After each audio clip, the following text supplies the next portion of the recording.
اللهم صل على محمد وعلى آل محمد كما صليت على إبراهيم وعلى آل إبراهيم إنك حميد مجيد. الحمد لله وكفى والصلاة والسلام على من لا نبي بعده.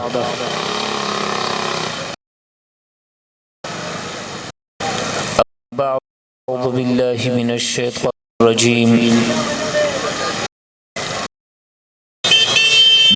بسم الله الرحمن الرحيم.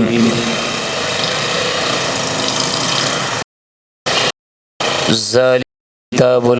ريب فيه هدى للمتقين الذين يؤمنون بالغيب ويقيمون الصلاة ومما رزقناهم ينفقون. وقال تعالى: هل يستوي الذين يعلمون والذين لا يعلمون. وقال رسول الله صلى الله عليه وسلم: خيركم من تعلم القرآن وعلمه.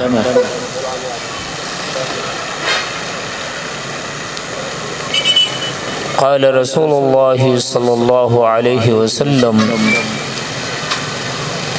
والذي ليس في جوفه شيء من القرآن كالبيت الخرب.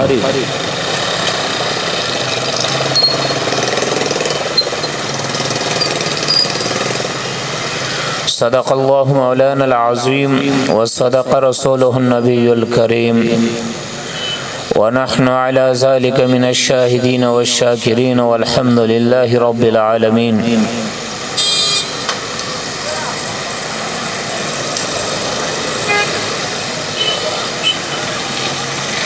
رب اشرح لي صدري ويسر لي أمري واحلل عقدة من لساني يفقه قولي. سبحانك لا علم لنا إلا ما علمتنا إنك أنت العليم الحكيم.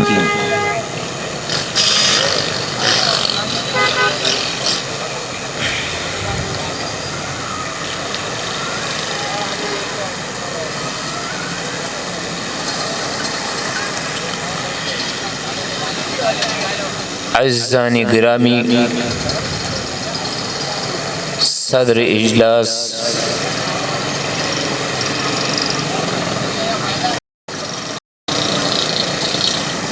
محترم علماء کرام،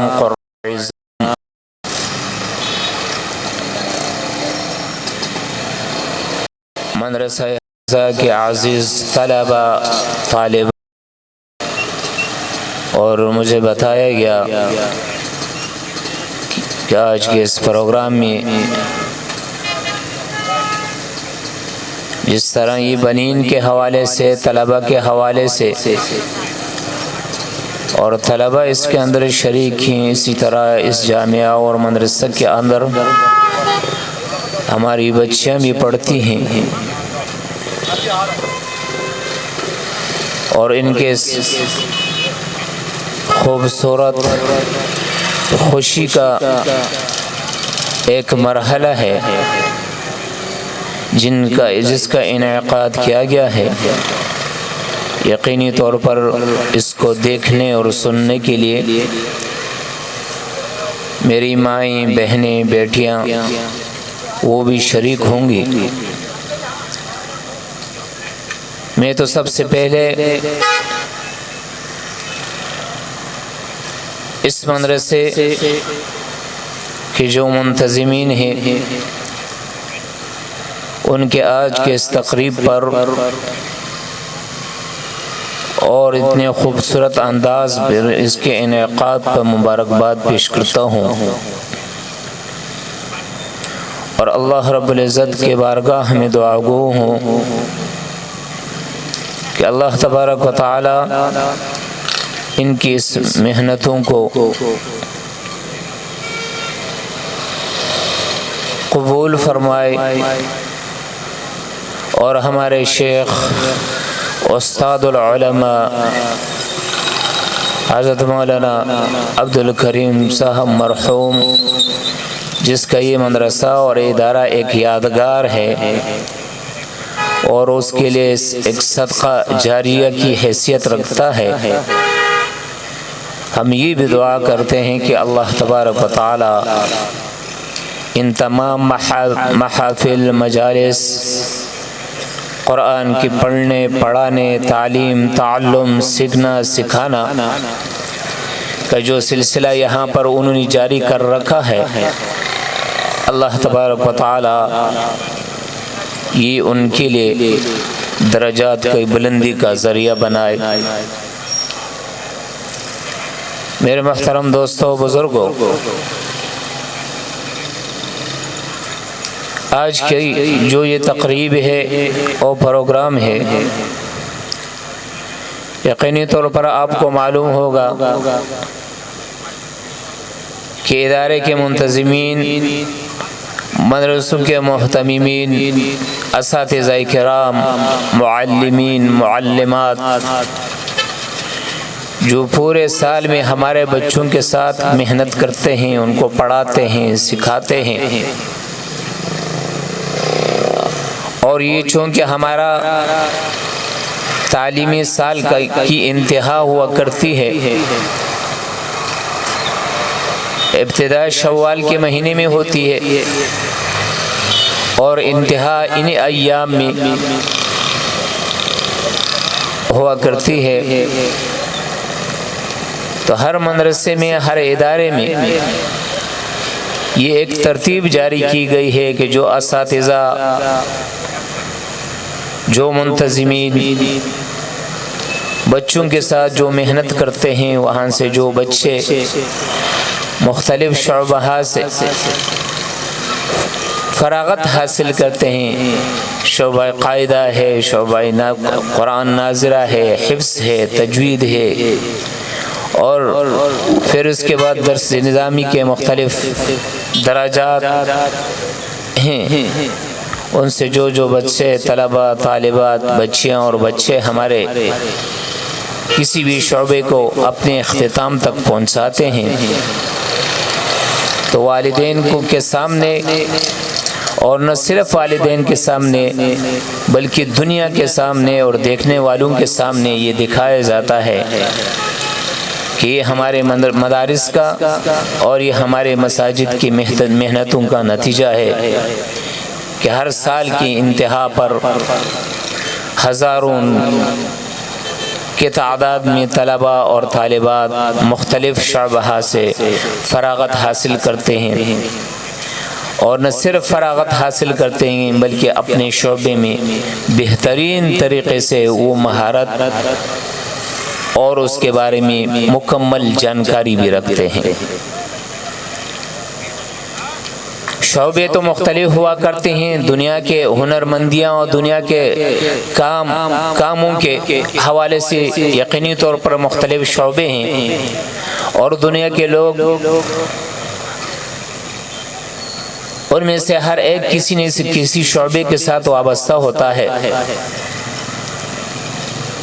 لیکن کوئی بھی شعبہ ایسا نہیں ہے کہ جس کے بارے میں آقا نامدار صلی اللہ علیہ وسلم نے یہ فرمایا ہو کہ اس شعبے کے ساتھ وابستگی رکھنے والے لوگ سب سے بہتر ہیں۔ ٹھیک ہے، بہت سارے شعبے ہوں گے دنیاوی اعتبار سے، اگر عبادت کی نیت سے ان کو سیکھا جائے،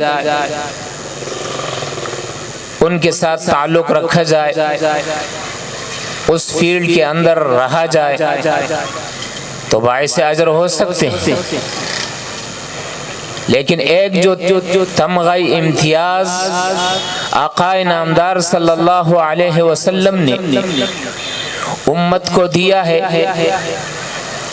تو یہ تمغہ سوائے شعبہ قرآن، تعلیم اور تعلم کے سوا کسی اور دنیا کے کسی شعبے کو نہیں ملا، اور وہ یہ ہے کہ جس طرح حدیث مبارکہ میں نے آپ کی خدمت میں تلاوت کی کہ حضور صلی اللہ علیہ وسلم کا فرمان ہے، اور ہمیشہ آپ سنتے رہتے ہیں اس حدیث کو، کیونکہ اس کو بار بار سنانے میں بھی مزہ آتا ہے اور سننے میں بھی مزہ آتا ہے۔ بالخصوص ان لوگوں کے لیے تو یہی ایک آسرا ہے اور یہی ایک طمع ہے اور یہی ایک امید کی ایک کرن ہے کہ آقا نامدار صلی اللہ علیہ وسلم نے فرمایا کہ خیرکم من تعلم القرآن وعلمہ، کہ تم میں بہترین آدمی، بہترین شخص، چاہے وہ مرد ہو، چاہے عورت ہو، چاہے وہ جوان ہو، چاہے وہ ضعیف ہو، چاہے وہ زندگی کے کسی بھی شعبے سے تعلق رکھنے والا ہو، لیکن اگر وہ قرآن سے متعلق ہے اور قرآن سے اس کی وابستگی اور قرآن مجید کے ساتھ اس کا تعلق اور ربط ہے تو اللہ رب العزت کے نزدیک یہ سب سے بہتر ہے۔ یعنی روئے زمین پر اس شخص سے بہتر کوئی نہیں ہو سکتا ہے کہ جو قرآن کو پڑھے یا قرآن پڑھا ہے، قرآن کی تعلیم حاصل کرے خود طالب علم بن کر، یا قرآنی علوم کو سکھائے ایک استاذ معلم اور معلمہ بن کر۔ یہ شان حضور نبی اکرم صلی اللہ علیہ وسلم نے اپنے امت کے افراد کو دی ہے، اور یہ اس میں کسی قسم کا کوئی امتیاز عربی اور عجمی، شمال یا جنوب، مغرب یا مشرق، غریب یا مالدار، اور کسی قسم کا سطح اس کے لیے مقرر نہیں کیا کہ قرآن کے ساتھ وابستہ رہنے والا چاہے غریب سے غریب تر آدمی ہو، اور دنیا کے اعتبار سے دنیا والے اپنے ماحول کے اعتبار سے اس کو کوئی مقام نہ دیتے ہوں، اور دنیا کی سوسائٹی میں اس کو کسی حیثیت سے اس کو نہیں دیکھا جاتا ہے، لیکن اللہ رب العزت کے نزدیک ایسا شخص جو قرآن کے ساتھ وابستہ ہے، قرآن کا طالب العلم ہے یا قرآن کا معلم ہے یا متعلم ہے، وہ سب سے بہتر ہے۔ وہ دنیا کے تمام بادشاہوں سے اللہ رب العزت کے نظر میں اعلیٰ اور ارفع ہے، دنیا کے تمام مالداروں سے، جاگیرداروں سے، منصبداروں سے اللہ تبارک و تعالیٰ کے نزدیک اس کا شان اور مقام بہت اونچا ہے۔ تو یہ ہمارے لیے بھی بہت خوشی کی بات ہے کہ اگر ہمارے بچے مدرسے میں پڑھ رہے ہوں، کسی کا بچہ یا بچی، کسی کے اولاد وہ قرآن کے ساتھ وابستہ ہے، قرآن سیکھ رہے ہیں، یا کوئی خوش نصیب اور خوش قسمت استاد ہے جو قرآن سکھا رہا ہے، میں سمجھتا ہوں کہ اس سے بڑھ کر اور کوئی مقام انسان کو نہیں مل سکتا ہے اس دنیا میں۔ کوئی اور چیز نہیں ہے کہ جہاں ہم یہ کہیں کہ بھئی اس کو چھوڑ کر آپ وہاں جائیں، وہاں آپ کو اعلیٰ، اس سے کوئی اعلیٰ درجہ مل جائے گا، کوئی اعلیٰ مقام مل جائے گا۔ آخرت کے اعتبار سے اللہ رب العزت نے جو انسان کے لیے مقرر کی ہے، تو یقینی ہمارے لیے اس سے حالت کے اوپر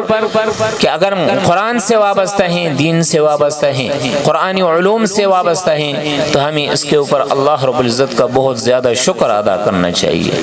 کیونکہ کوئی بھی نعمت انسان کو مل جاتا ہے تو اس کے لیے تعلیم فی لیے ہے کہ اس پر اللہ کا زیادہ سے زیادہ شکر ادا کرنا چاہیے۔ کیوں؟ شکر کے نتیجے میں اللہ رب العزت اس نعمت میں اضافہ فرماتے ہیں، اور اگر ناشکر رہیں گے تو اس نعمت سے محرومی ہو جاتی ہے۔ تو کہیں ہم ناشکری کی وجہ سے اگر اللہ رب العزت نے ہمیں یہ نعمت دی ہے اور یہ نعمت اگر ہمیں نصیب ہوئی ہے، ہم اس نعمت سے کہیں محروم نہ ہو جائیں۔ میرا محترم دوستو، بزرگوں، قرآن کو اللہ تبارک و تعالی نے اس دنیا کے لیے ایک رہنما اور انسانوں کے لیے راستہ دکھانے والے ایک کتاب کے طور پر اللہ رب العزت نے بھیجا ہے۔ قرآن کا مقصد عام طور پر جو لوگ آج کل کے معاشرے میں اور ماحول میں قرآن سے دوری کی وجہ سے،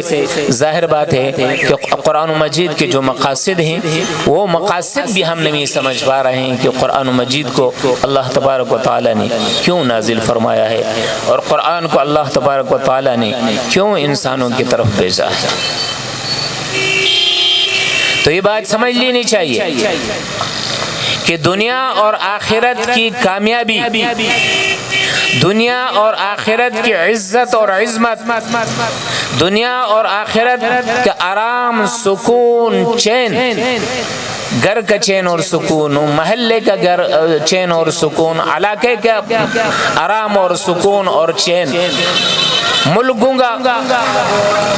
آرام، امن اور سکون، وہ قرآن مجید کے تعلیمات کے ساتھ وابستہ ہے۔ قرآن مجید کے تعلیمات کو اگر ہم اپنی زندگی کے لیے اصول کے طور پر اور رہنما اصول کے طور پر اس کو ہم اگر ضروری سمجھیں اور کوئی بھی کام کریں، کوئی بات کریں، کوئی تقریب منعقد کریں، کوئی اچھائی آئے، کوئی برائی آئے، ہمارے معاملات ہو، ہماری شادیاں ہیں، ہماری غمی ہے، دنیا کے جو بھی معاملات ہو، جو بھی چیزیں جو انسان کو روزمرہ کے طور پر پیش آتی ہیں، اس میں ہم قرآن کو اپنا امام اور مقتدا سمجھیں اور اسی کے مطابق اپنے تمام امور کو اور تمام کاموں کو پائے تکمیل تک پہنچانے کی کوشش کریں، تو یقینی طور پر کہیں پر بھی بدامنی نہیں آئے گی، کہیں بھی بے سکونی نہیں آئے گی، کہیں بھی انسانوں کو بے چینی نہیں ملے گی، کیونکہ قرآن ہی کے اندر اللہ رب العزت نے انسانوں کے لیے چین رکھا ہے، سکون رکھا ہے۔ الا بذکر اللہ تطمئن القلوب، اللہ رب العزت فرماتے ہیں۔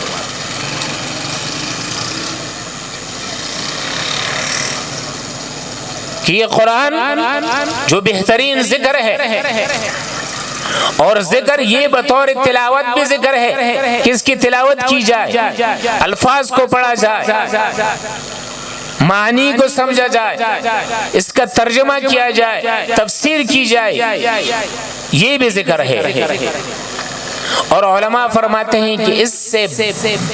بڑھ کر قرآن کا ذکر یہ ہے کہ قرآن کے جو احکامات ہیں، جو احکامات اللہ رب العزت نے انسانوں کے لیے بھیجے ہیں، ان احکامات کے اوپر عمل کیا جائے۔ اگر اس کے اوپر عمل ہوگا تو انسان کو سب سے بڑھ کر چین دنیا کے اندر نصیب ہوگا۔ کیوں؟ کہ قرآن مجید نے انسان کے لیے اور انسان کے چین اور سکون کے لیے ایک ضابطہ بنایا ہے،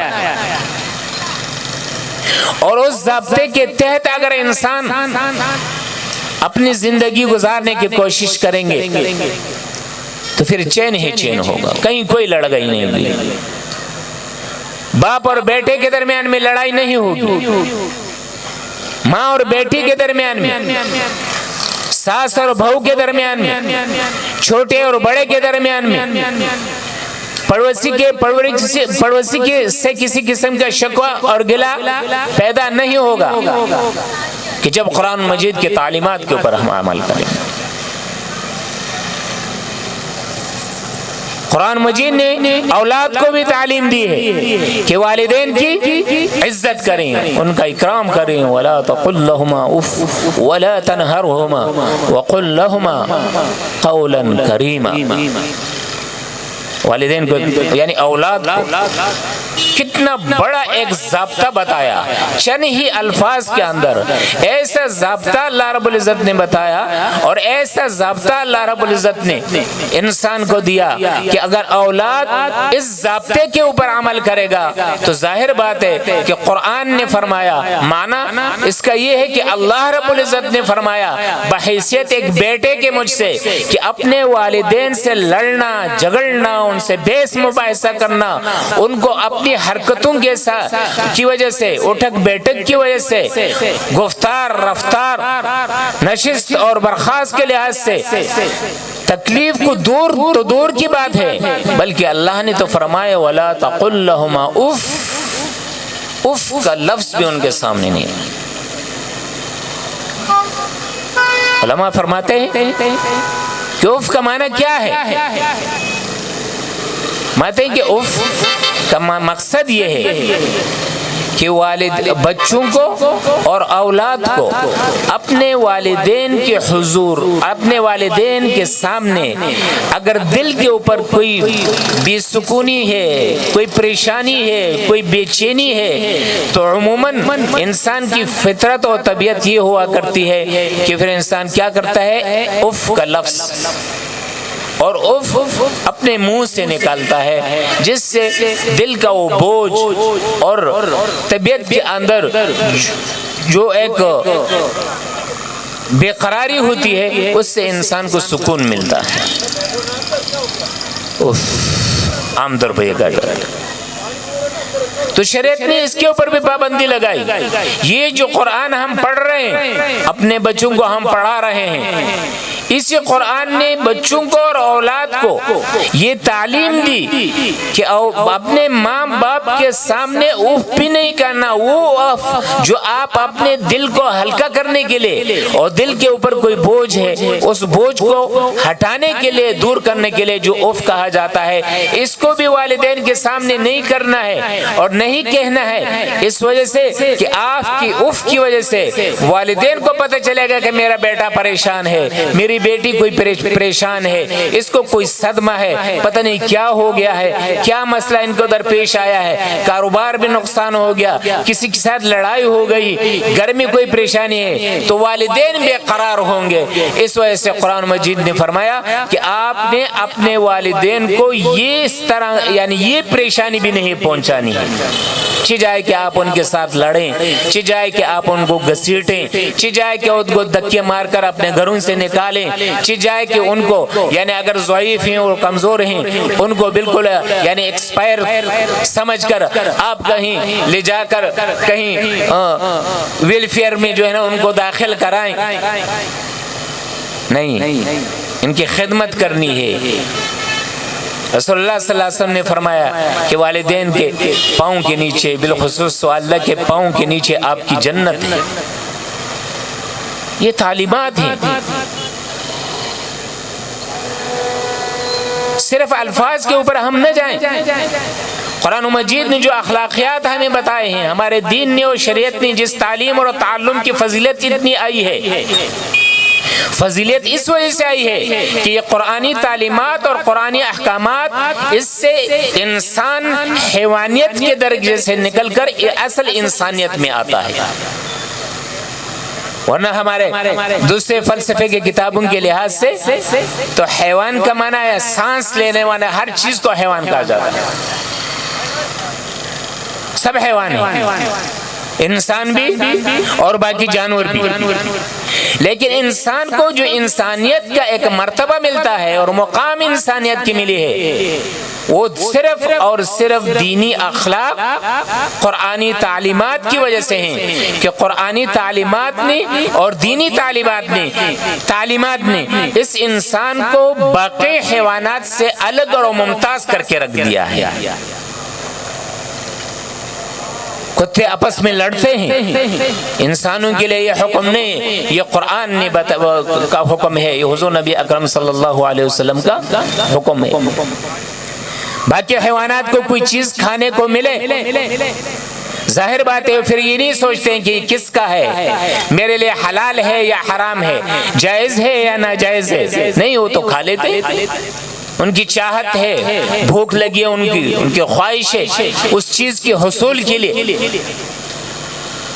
لیکن انسان کے لیے تعلیم یہ ہے کہ نہیں بھائی، آپ نے جو چیز کھانی ہے پیٹ کے لحاظ سے، غذا کے طور پر، پینے کے طور پر، یا جسم کے اوپر لباس کے طور پر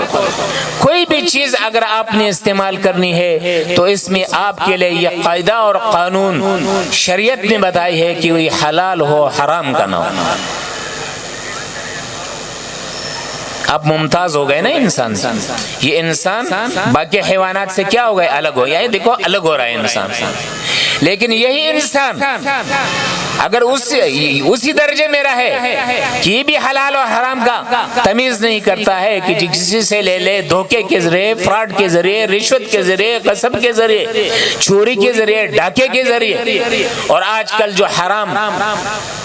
اکٹھے کرنے کے مختلف طور اور طریقے ہمارے ماحول میں، ہمارے معاشرے میں رائج ہیں،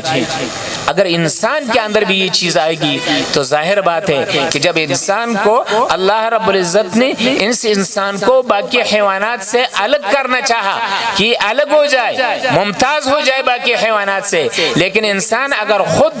قرآن کی تعلیمات سے دور ہو کر جا کر حیوانات کی درجے میں اپنے آپ کو ڈالتا ہے تو تبھی یہ ڈلے گا ان کے ساتھ کہ جب یہ قرآن کے احکامات پر عمل نہیں کرے گا۔ حضور نبی اکرم صلی اللہ علیہ وسلم کا فرمان ہے، المسلم من سلم المسلمون من لسانہ و یدہ۔ حضور صلی اللہ علیہ وسلم کا فرمان ہے کہ مسلمان وہ ہے کہ دوسرے مسلمان اس کے لیے زبان سے، من المسلم من سلم المسلمون من لسانہ و یدہ، کامل و مکمل مسلمان وہ ہے کہ دوسرے مسلمان، دوسرے انسان اس کی زبان سے اور اس کے ہاتھوں کے اذیت سے اور تکلیف سے محفوظ رہیں۔ اس کی بڑی تشریحات کی گئی۔ حضور صلی اللہ علیہ وسلم نے فرمایا کہ مسلمان وہ ہے کہ دوسرے مسلمان اس کی زبان سے محفوظ رہے، اور پھر بعد میں فرمایا حضور صلی اللہ علیہ وسلم نے کہ اب کامل مسلمان وہ ہے کہ دوسرا مسلمان اس کے ہاتھوں سے محفوظ رہے۔ اب دیکھو یہاں پر حضور صلی اللہ علیہ وسلم نے لسان کا ذکر پہلے کیا، زبان کا ذکر پہلے کیا، اور ہاتھوں کا ذکر بعد میں کیا۔ حالانکہ ہاتھ سے انسان قتل ہوتا ہے، ہاتھ سے انسان کو ایسی چوٹ لگتی ہے کہ اس سے خون بھی انسان سے نکل سکتا ہے، انسان کا کوئی ہاتھ اور پاؤں اس سے مفلوج بھی ہو سکتا ہے، ہڈی بھی ٹوٹ سکتی ہے، یعنی اس کی ہاتھ کی جو تکلیف ہے اس کی شدت زیادہ ہے۔ اور زبان تو کیا ہے، باتیں انسان کر سکتا ہے، کسی کو گالی دے دی، کسی کی غیبت کر دی، کسی کے اوپر الزام لگا دیا، کسی کے خلاف جو ہے نا غلط بات کر دی، یہ اذیت ہوتا ہے نا کہ دوسرے انسان کو اس سے اذیت پہنچتی ہے۔ لیکن حضور صلی اللہ علیہ وسلم نے فرمایا پہلے ذکر لسان کا کیا، اس کی وجہ فرماتے ہیں کہ یہ ہے کہ ہاتھوں کے ذریعے سے کسی کو تکلیف پہنچانے میں ہر ایک انسان اس کے اوپر قادر نہیں ہوتا ہے۔ 100 میں سے 1-2 آدمی ایسے ہوتے ہیں کہ اس کو کوئی ایسی قوت ہوتی ہے، طاقت ہوتی ہے، کوئی اس سے پوچھنے والا نہیں ہوتا ہے، وہ چاہے کسی کو تھپڑ مارے، چاہے کسی کو گریبان سے پکڑے، چاہے جو کچھ بھی کرے۔ لیکن زبان کی جو تکلیف اور اذیت ہے یہ عام ہے، یہ ہر ایک آدمی دوسرے کو پہنچا سکتا ہے، بیٹھے بیٹھے پہنچا سکتا ہے، باتوں میں پہنچا سکتا ہے۔ تو زبان کے ذریعے سے تکلیف پہنچانا دوسرے مسلمان کو یہ آسان ہے، اس وجہ حضور صلی اللہ علیہ وسلم نے پہلے اس کو ذکر کیا۔ اور انسان کو، مسلمان کو متنبہ کیا کہ آپ نے اگر کامل اور مکمل مسلمان بننا ہے اور کامل اور مکمل اسلام کے ساتھ اور مسلمانی کے ساتھ اس دنیا سے رخصت ہونا ہے، اور کل قیامت کے دن اللہ رب العزت کے اور اللہ تبارک و تعالیٰ کے سامنے اپنے اعمال نامے کو صاف رکھنا ہے، تو اپنی زبان کے اوپر آپ کنٹرول کریں گے تاکہ آپ کی زبان کی وجہ سے کسی کو تکلیف نہ پہنچ سکے۔ یہ تعلیمات ہیں۔ ہم صرف سرسری الفاظ کے اوپر ان چیزوں کے اوپر نہ جائیں، بلکہ اصل قرآن مجید کے یا ہمارے دین اور شریعت کے جو تعلیمات عمل کے لیے ہیں، کیونکہ یہ تعلیم جو دی جاتی ہے یہ عمل کے لیے ہے، علم عمل کے لیے ہے۔ علم کی فضیلت، قرآن پڑھنے کی فضیلت، قرآن پڑھنے کا مقام اور حیثیت یہ عمل کے ساتھ آئے گا، کہ علم کے ساتھ، قرآن پڑھنے کے ساتھ، قرآن پڑھانے کے ساتھ عمل بھی انسان کے اندر آئے، تو اس سے انسان کی دنیا بھی خوبصورت بنتی ہے اور انسان کا آخرت بھی اس کے ذریعے سے خوبصورت بنتا ہے۔ تو میرے محترم دوستو، بزرگوں، کہ مختصر ہے، لہٰذا میں اپنی بات کو ختم کرنے کی کوشش کروں گا۔ تو گزارش ہی کرنی تھی کہ ہم اپنے بچوں کو اور خود اپنے آپ کو مدرسوں کے ساتھ، مدارس کے ساتھ اور مساجد کے ساتھ وابستہ رکھیں۔ در حقیقت کامیابی کے اصل مراکز یہی ہیں کہ جن کے تعلق مسجدوں کے ساتھ ہو، جن کا تعلق اور ربط وہ مدارس کے ساتھ ہو، جن کے بچے پڑھ رہے ہوں، جن کے بچے حافظ بن رہے ہو، تو یہ ان لوگوں کے لیے، بالخصوص والدین کے لیے، اور نہ صرف والدین کے لیے بلکہ پورے خاندان کے لیے خیر اور برکت کا ذریعہ ہے، اور آخرت میں اللہ رب العزت کے نزدیک انسان کے لیے اس سفارش اور شفاعت کا ایک ذریعہ بنے۔ اس وجہ سے ہمیں چاہیے کہ ہم حضور صلی اللہ علیہ وسلم کے فرمان کے مطابق یا ہم طالب علم بنیں، یا ہم استاد بنیں، معلم بنیں، یا ہم ان کے ساتھ محبت کرنے والے بنیں، یا ان کی خدمت کرنے والے بنیں۔ تو یہ تمام شعبے، یہ تمام نمبر جو ہیں یہ ایسے ہیں کہ جس سے انسان کو وہ مقام حاصل ہو جاتا ہے جو مقام حضور نبی اکرم صلی اللہ علیہ وسلم نے مسلمانوں کے لیے بیان فرمایا ہے، ارشاد فرمایا ہے، اور مقام افضلیت کا ہے، بہتری کا ہے۔ ہر ایک انسان اور ہر آدمی یہ چاہتا ہے کہ میں دنیا میں بہتر ہوں، لوگ مجھے اچھا کہیں، لوگ مجھے افضل کہیں۔ یہ تو ہر ایک کی بیماری، انسان کی ایک فطرت ہے کہ ہم دنیا میں یہ چاہتے ہیں کہ بس مجھے اچھا کہا جائے۔ اب اچھا ہوگا، میرے اور آپ کے کہنے سے کوئی اچھا برا نہیں ہوگا، میرا اور آپ کا کہنا یہ کوئی معیار نہیں ہے۔ اچھا اور برا ہونے کے لیے معیار اور اللہ کے رسول کے ارشادات ہیں کہ اللہ اور اللہ کے رسول نے جن کو اچھا کہا، جن کو افضل کہا، وہی لوگ افضل ہوں گے، وہی اچھے ہوں گے۔ اور جن لوگوں کو اللہ اور اللہ کے رسول کے نزدیک یعنی دین کی سے ہٹنے کی وجہ سے، بے رخی کی وجہ سے جن لوگوں کو درجات، جن لوگوں کا مقام گر جاتا ہے، تو اس کے لیے بھی معیار میری اور آپ کی زبان نہیں ہوگی بلکہ حضور نبی اکرم صلی اللہ علیہ وسلم کو فرامین ہوں گے۔ اللہ تبارک و تعالی ہم سب کو دین کے اوپر چلنے، دین پڑھنے، پڑھانے اور اس پر عمل کرنے کی توفیق عطا فرمائے۔ اور یہ جو ادارہ ہمارے شیخ نے اور استاد العلماء نے، جو مرحوم نے جو ایک بہت بڑا دینی ادارہ قائم کیا ہے، ہم دعا گو رہیں گے اس کے لیے کہ اللہ تبارک و تعالی اس کو بھی ترقی کے منازل پر پہنچائے، اور یہاں پر پڑھنے والا جو بچے ہیں، طلباء اور طالبات ہیں، اساتذہ کرام ہیں، ان کی جو بھی مشکلات اور معاملات ہیں، اللہ سے یہی دعا کریں گے کہ اللہ تبارک و تعالی ان کے غیبی مدد اور نصرت فرمائے۔ وآخر دعوانا الحمدللہ رب العالمین۔